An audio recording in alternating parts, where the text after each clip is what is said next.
Welcome back, everybody, to episode number 98 of the Idols to Rebels podcast. If you didn't know, this is a podcast that is uploaded every Wednesday. It's Spotify, Apple Music, Google Play, pretty much anywhere you can find podcasts at. I believe Audible is now doing podcasts. I'm not 100% sure. If you're listening on that, let me know. But we're back. Two more episodes until the Century Club, until 100 episodes into the podcast. Crazy. Never thought we would make it this far. I appreciate everybody that listens, everybody that's been on the podcast. We've been having more and more, and there will be more guests in the future. Trying to plan something special for the 100th episode, so I want to make sure everyone's schedules align. That way, we'll be able to get perspectives, talk about just funny stuff that we've been doing these past couple episodes. Last episode we had Madison on, we had Luciano back on the podcast, so it's been a really good time trying to get more. Again, there's a lot of variables with it. You got to make sure everyone can sync up schedule wise. Internet, we were having some issues with that last time with people lagging, so you wouldn't be able to understand them or hear what they had to say. So been working through a couple of those things. It doesn't matter though. We are continuing forward and continuing to go. And if you didn't know, these podcasts are also available on YouTube. So if you search Idols to Rivals, episode 98, episode 91, you'll be able to find all the episodes back on YouTube, the video version of it. And make sure to subscribe to the YouTube channel because there's a lot more to come. We're doing a video series along with a few of the things that we will announce. Madison alluded to it a little bit last weekend, but we're working on a couple of projects that should be pretty fun with some people you've seen before, some people you haven't seen, and we'll just get right into it. So last weekend, or I guess a few days ago, Saturday, we went to the Eagles Dolphins game. It was me, Madison, Kara, my roommate Daniel. It was an absolute blast. I don't remember the last Dolphins game I went to. I went to the Bills game last year, and then I also went to another game. I can't remember who it was. I wanted to go to the Colts game, didn't end up working out. There were some logistics that became a nightmare, and talked about getting a ticket, didn't get a ticket, so I didn't get to see the Colts play. Not really bothered about it because it was Carson Wentz, and I fucking hate Carson Wentz. So I'm glad that can't remember the score of that game either. Glad that we have Matt Ryan this year, so I'm excited about that. But fantasy's coming up. Everybody's talking about draft picks. Everybody's talking about who's gonna do what this season. So I'm really excited about it, and hopefully we can get a good football season out of the NFL. NFL's been dying off quite a bit recently, so college football has kind of been the mainstay, kind of been the takeover. I know for myself and everyone that I know, college football is really just where it's been the past 5 years, the past 7 years or so. A lot more fun. I think better plays. You get more of the crazy plays that you didn't get before. So it's been a blast. It's been fun to watch, and I'm really excited for college football. We had a little bit of it. We saw Nebraska get absolutely embarrassed in Ireland last weekend. That was fun. But big games, week one is this weekend. So there should be some great games on. I know Alabama's playing Utah State. We'll see how that goes. I'm hoping it won't be a very exciting game. I'm hoping that we just absolutely crush them and get to week two. Nonetheless, we're going to be at bars. We're going to be going out. Everyone's going to be drinking. It'll be fun to have that back. Last year was the first year where we could go back out to bars after COVID and really have that college football vibe. So it's exciting that we are getting closer and closer to that step. But went to the Dolphins game. Dolphins absolutely crushed. Everyone talking shit on Tua kind of ate their words last weekend. I'm hoping that sticks. I'm so hoping that continues. I know Tua's got the skills. I watched him play for 2 years. He has the arm. I don't know where the arm talent became a question. I know after the hip injury against Mississippi State, there were a lot of worries about, does he have it? Can he still perform? But nonetheless, we saw him play a great game against the Eagles.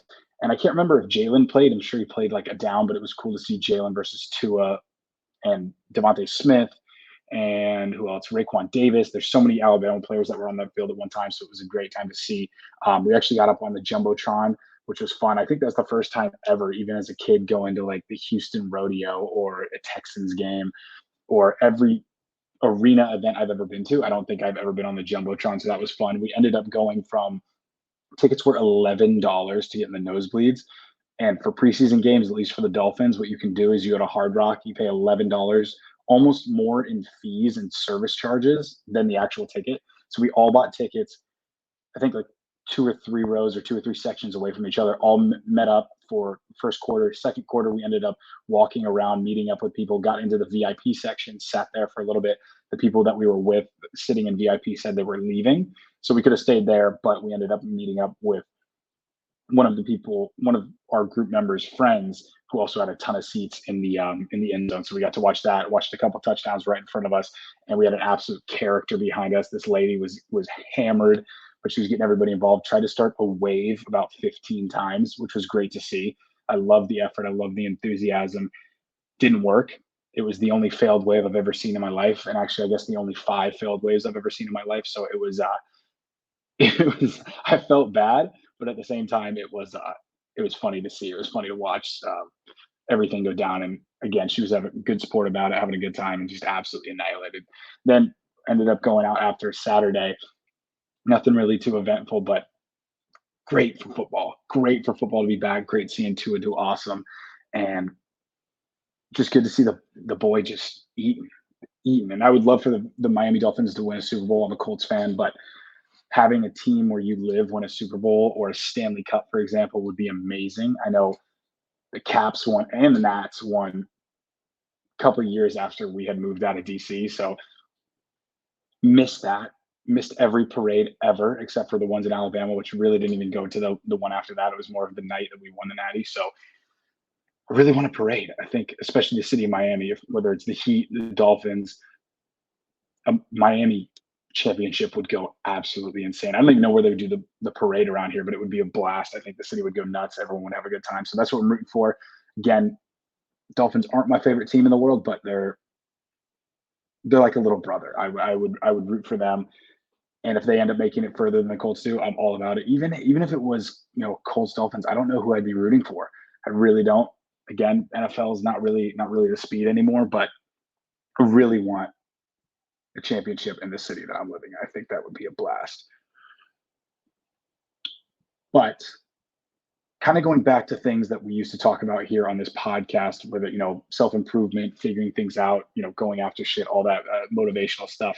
I can get a bit preachy, but it's stuff I enjoy talking about, enjoy listening to, and especially people kind of as peers, as people, whether it be friends, whether it be family members, somebody around your age group, or maybe even a little bit older, talking about like goals, talking about what they're doing in their finances, talking about investment, talking about, okay, I just started this new project, I'm talking to these people, I'm networking with these people. I always find that stuff super super fascinating.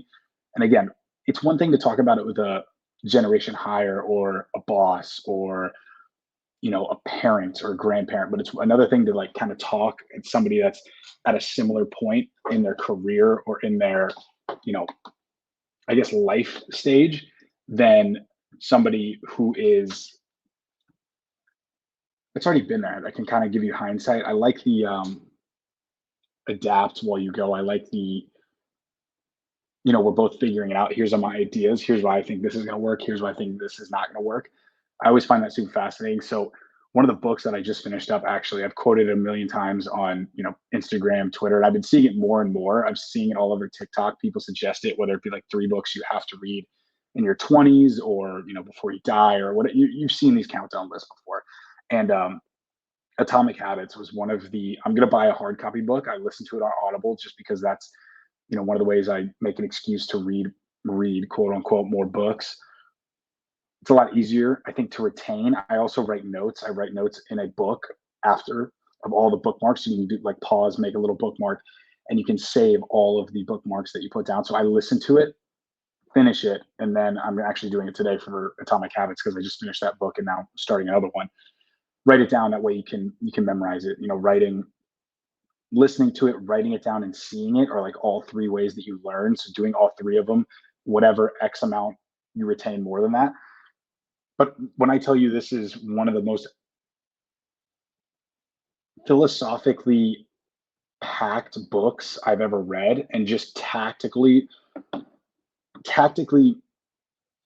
don't want to say giving you tactics, that's exactly what tactically, but breaking down the tactics of actually doing these things. So say, hey, you need to plan your day and make a schedule and do X, Y, and Z.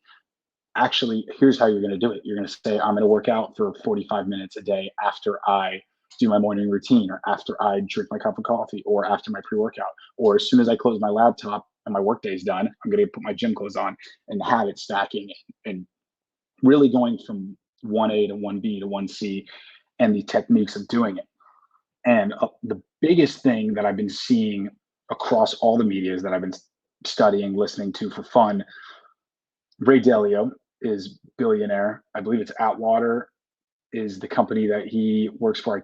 Don't quote me on that, but Ray Dalio, I'm pretty sure P. Diddy also, he mentors P. Diddy, or P. Diddy listened to his books or something along those lines.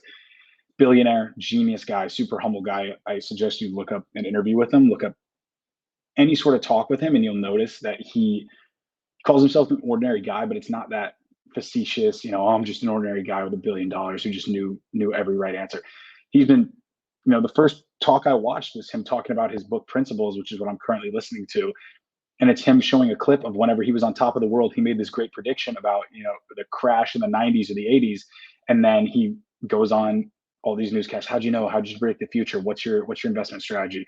And he says something and he pauses it and he goes, I was completely wrong. I was so arrogant. I was young. I was completely wrong about what happened next. That was actually the bottom of the market, and everything shot up after that. And I said it was going to keep tanking. So the first thing he shows is kind of just like a chink in his armor showing, hey, I'm not the Messiah. I can't see the future. I don't know exactly what's going to happen next. But here is how I go about making decisions. Here is how I go about finding a challenge and not getting emotional about it, and using analytics, using data to make decisions to where we can make it faster, we can make it quicker, but also we can get better results because we know when this sort of situation came up in the past, I did X, Y, and Z, and it led to this outcome. And so it's really up there. It's really spacey. It's really philosophical stuff. So it's good. And that's why I'm kind of moving from Atomic Habits, which we're going to get into a little bit more. But things that has been universal, and I've seen this again through videos, through audiobooks, and writing and articles. It's this idea of quick pleasures lead to detriment down the road. And when you take the harder path now, your future self is actually getting it way easier. So, for example, a quick one is smoking. You want a cigarette because it's going to calm you down. It's going to give you a head rush, give you a little bit of a buzz. But down the road, you could get throat cancer, you can get lung cancer, you can get a myriad of things. Maybe it's an appetite suppressant. Maybe you stop eating. Maybe you're not getting the nutrients. Maybe you're missing work because you're going to go on your 15th smoke break of the day. It's those realizing that those quick pleasures are what are going to lead to a harder life. And I've seen it with Jocko Willink. I've seen it with Tony Robbins stuff. All these people that are really all over, the hardcore, get in the gym kind of guys. That whole ish genre is all about, put in the sweat equity now and you'll get the return later. And I understood that, you go to the gym every day for a month. You're not going to see many results. You go to the gym every day for 5 years, you're going to be a completely different person. And it wasn't just that one gym session, that one set. It was the compounding effect of all those things. Where's the dollar amount that makes you, if you go from $999,999 to $1 million, did that $1 make you rich? No, it was all of those combined together. So it was that idea in more of a business sense that compounding effect, that delayed satisfaction is another term I've heard throughout the books and the videos that I've been watching. That delayed satisfaction, we're delayed response individuals. That's the way we've been. You wanted to go out and get a hunt, you had to go, find an animal, hunt it, or crops. Whenever we were, gathering crops and seeds and berries and all this stuff, we had to wait for seasons. We had to wait for all of these bountiful things to grow, so then we could harvest them and eat them and use them over time. So it wasn't just like this quick satisfaction, this quick, instant gratification. Again, is something you've probably heard of with social media, with, all of the bad habits that you have. It gets you to the feeling that you want the fastest. So, if you want to feel loved, if you want to feel attention, what happens? You go check Instagram and you see, 15 dots. You see 1,000 dots that are red hearts. Say, okay, I am loved. People do want me. I am important. I mean something to society. As opposed to going out, let's say building a business, in the financial sense, you go out, you buy a nice pair of sneakers, and I buy a nice wallet, watches. I mean, all things that I love. You buy all these things and you think you're building that social credit. In reality, no one really gives a fuck. And instead, you could have, reinvest that in the business, reinvest that into yourself, buy some books, do all these things, spend more on marketing, spend more on infrastructure, and then boom, you build that company, and it takes 10 years as opposed to 10 minutes going to the Goyard store, and you actually build that social credibility, that value, instead of having a logo that gives you that value. And so that idea of delayed gratification, I forget the way Ray Dalio describes it, but I think it's first order pain for second order pleasure. So, putting in the work for the pain, doing all the things that suck, doing all the boring habits, doing all that. And then later on, your future self, your current self is never going to reap the benefits. It's always going to be your future self is going to get 10x, 100x the value of what you put in. So, that cigarette that you're smoking right now, that drink that you're drinking, it isn't the feeling, the head rush, the head rush or the buzz of, the sense of feeling calm, the millions of things that come from it. It's the result of you not having to worry about your problems. It's you not realizing how terrifying your goals are, is another way he said it. And it's just crazy to think that's what you're doing. You're just delaying the work, and you can put it off forever. You can put off the work forever. You can always be on tomorrow's time. You can always say, "Hi, I'll do it tomorrow." Always. You can always do that until the day that you die, whenever that is. You can always do that. Or you can put in the work, go through the pain, go through the inconvenience now, so that later everything's easier. Later, these things compound. And compounding is this whole other effect. People talk about compounding interest.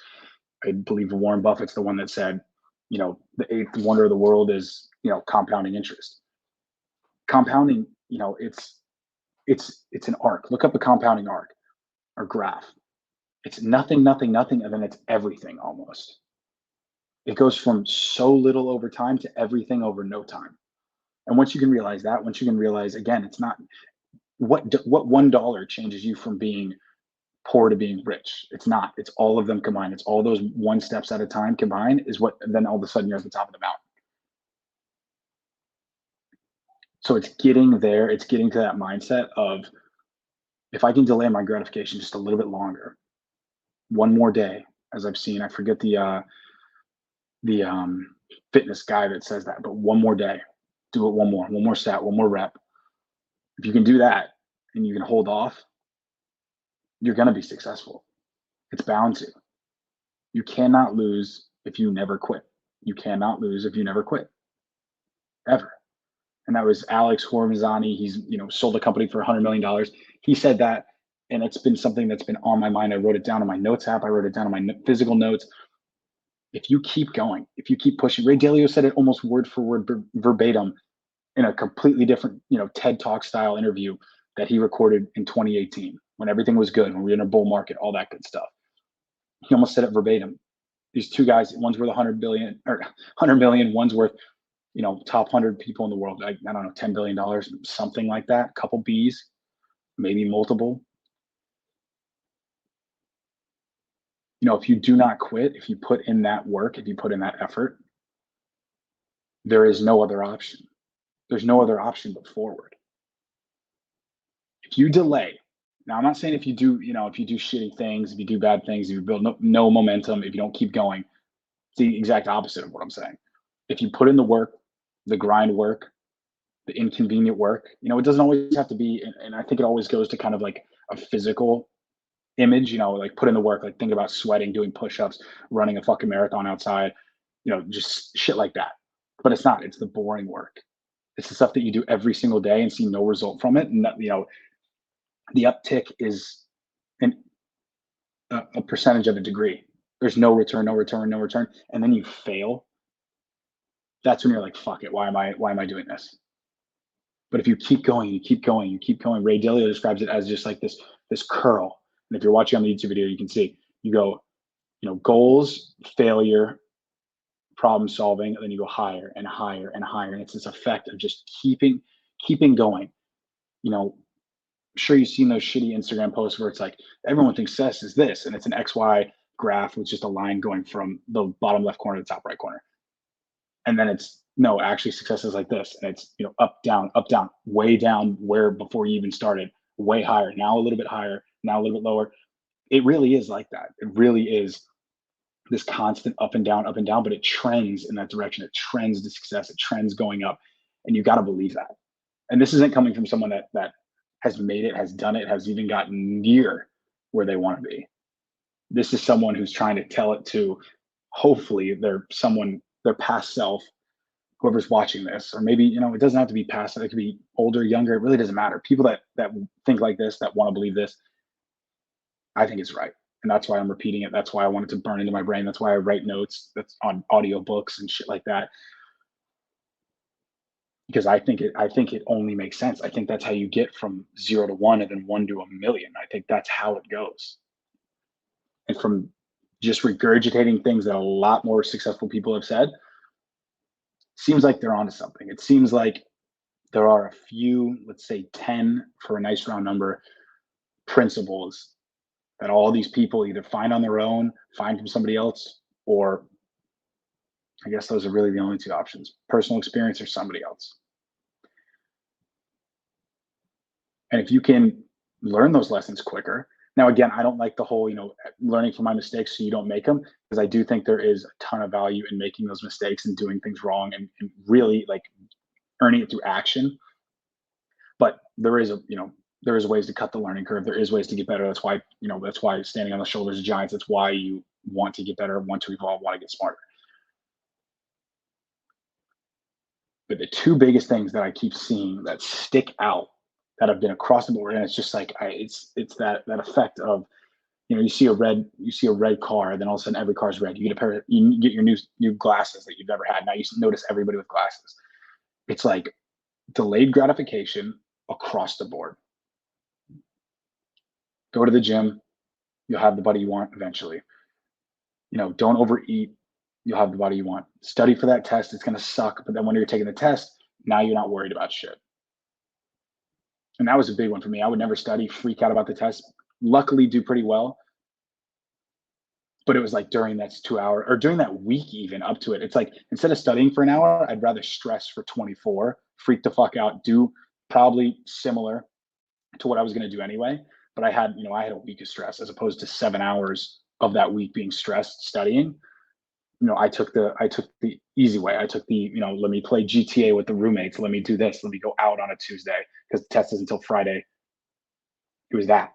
It was that easy decision, that quick, my convenience decision that ultimately led to more pain. And maybe not doing as well as I should have. All of those things.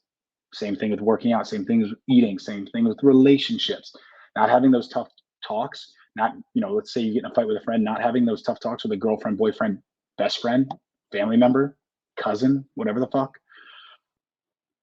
Not stepping on that immediately or as quickly as you can could lead to 5 years of never talking to him again. In general, breaking up, divorce could lead to a million different things. It's all about that pain first, pleasure later. And we live in a world that just wants to feed you pleasure first, pain later. And that's how I want to end this podcast.